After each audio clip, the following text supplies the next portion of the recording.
আপনি কার জন্য কি করেছেন সেই হিসাব কেউ রাখবে না। কি করেননি সেই হিসাবটা সবাই ভালোভাবে রাখতে জানে। বিশ্বাস জিনিসটা অনেক মূল্যবান। একবার ভেঙে গেলে দ্বিতীয়বার আর বিশ্বাস করা যায় না। সেটা বন্ধুত্ব হোক কিংবা ভালোবাসা।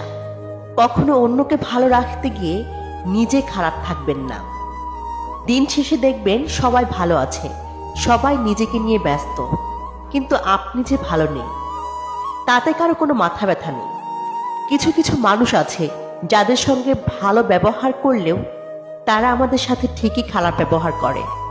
যেখানে নিজের মূল্য নেই সেখান থেকে কষ্ট হলেও নিজেকে সরিয়ে নেওয়াটাই উত্তম। নত হলে যদি সম্পর্ক গভীর হয় তাহলে নত হও, কিন্তু প্রতিবার যদি তোমাকেই নত হতে হয় তাহলে থেমে যাও। কারণ ভালোবাসার স্থান বুকে, পায়ে নয়।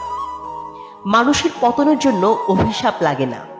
যাদেরকে কষ্ট দিয়েছেন তাদের বুক চেরা দীর্ঘশ্বাসই যথেষ্ট।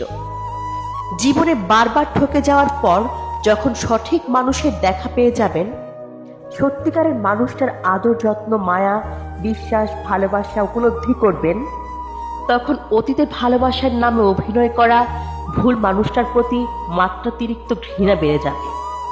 বিপদ কেটে গেলে মানুষ অহংকারী হয়ে ওঠে।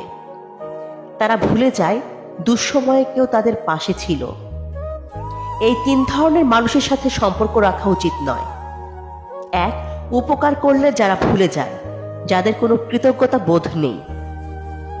দুই, কোনো কিছু ধার নিয়ে যারা ফেরত দেয় না, ছলনা করে। তিন, যারা বিশ্বাসঘাতকতা করে।